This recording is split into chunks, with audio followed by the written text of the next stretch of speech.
Hello friends, welcome to Sri kitchen. நம்ம இன்றைக்கி ஸ்ரீ கிச்சனில் கரண்டி ஆம்லெட் எப்படி பண்ணுறதுன்னு பார்க்கலாம் வாங்க.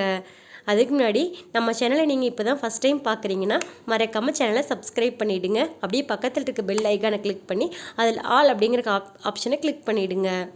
இப்போ வாங்க செய்கிறதுக்கு தேவையான பொருட்கள் என்னென்னு பார்த்துடலாம். அதுக்கு நான் 3 முட்டை எடுத்திருக்கேங்க. ஒரு பெரிய வெங்காயம் பொடியை நறுக்கி வச்சுருக்கேன். தேவையான அளவு கருவேப்பிலை, மல்லி இலை, பச்சை மிளகா, பெப்பர் பவுடர் கொஞ்சமாக, உப்பு வந்து தேவையான அளவு எடுத்துக்கோங்க.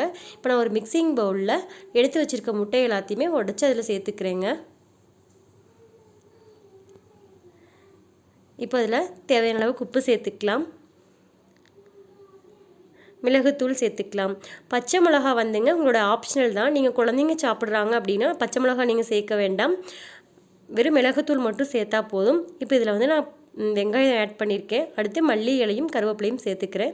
பச்சை மிளகாயும் சேர்த்துக்கிறேங்க. இந்த மாதிரி ஒரு பீட்டர் இருந்துச்சுன்னா நல்லா அந்த எக்கை வந்து பீட் பண்ணி எடுத்துக்கோங்க. நல்லா அந்த நுர வர அளவுக்கு நல்லா பீட் பண்ணிக்கோங்க. அப்போ தான் உங்களுக்கு வந்து அந்த ஆம்லேட் வந்து நல்லா ஃப்ளஃபியாக வந்து வருங்க.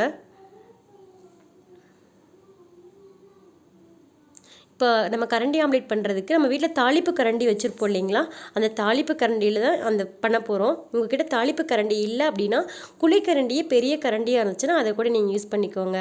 இப்போ வந்து கரண்டி நமக்கு நல்லா சூடாகிடுச்சுங்க. இப்போ தேவையான அளவுக்கு எண்ணெய் ஊற்றிக்கலாம். நீங்கள் ஃபஸ்ட்டு ஆம்லேட் பண்ணுறதுக்கு கொஞ்சம் எண்ணெய் நிறையாவே சேர்த்துக்கோங்க. அடுத்தடுத்து ஆம்லேட்டுக்கு நீங்கள் கம்மி பண்ணிக்கலாம். நான் எண்ணெய் சேர்த்துட்டேன். எண்ணெய் சூடான உடனே இந்த மாதிரி கலந்து வச்சுருக்கோம் இல்லைங்களா முட்டை கலவை, அதை வந்து ஒரு குழிக்கரண்டி யூஸ் பண்ணி இந்த மாதிரி எடுத்து ஊற்றிக்கோங்க உள்ள. இப்போ நீங்கள் பார்க்கும்போதே தெரியுதுங்களா, உங்களுக்கு நல்லா உஃபி வருது, நல்லா ஃப்ளஃபியாக மேலே வருது. இந்த மாதிரி தாங்க இருக்கும் ஆம்லேட். நம்ம நார்மலாக பண்ணக்கூடிய ஆம்லேட் தான். ஆனால் நம்ம வந்து கரண்டியில் பண்ண போகிறோம், எண்ணெய் சேர்த்து பண்ண போகிறோம். இப்போ தேவையான அளவுக்கு மேலே பெப்பர் வந்து தூவிக்கோங்க. இந்த மாதிரி நீங்கள் வந்து எடுத்து கரண்டி வச்சு நல்லா லைட்டாக ஷேக் பண்ணிங்கன்னா உங்களுக்கு ஒட்டாமல் வருங்க. நல்லா வெந்ததுக்கப்புறமா இந்த மாதிரி ஒரு கரண்டியை வச்சு திருப்பி போட்டுக்கோங்க. ஃபஸ்ட் ஆம்லேட் நீங்கள் பண்ணும்போது கொஞ்சம் அதை திருப்பி போட கஷ்டமாக தாங்க இருக்கும். பட் நீங்கள் ட்ரை பண்ணுங்கள், வந்துடும். அப்புறம் அடுத்தடுத்த ஆம்லேட் நீங்கள் ஈஸியாக பண்ணிடலாம். ரொம்ப சிம்பிளுங்க. நீங்கள் கண்டிப்பாக அதை ட்ரை பண்ணுங்கள். இதுக்கு நான் வந்து இப்போ 3 முட்டை சேர்த்துருக்கேங்க. ஆனால் நீங்கள் வந்து ஒரு முட்டை மட்டும் எடுத்துகிட்டு கூட நீங்கள் பண்ணிக்கலாம். உங்களுக்கு தேவையான அளவுக்கு வெங்காயம் போட்டு டம்ளரில் வந்து நீங்கள் அடித்து இந்த பண்ணிக்கலாம்.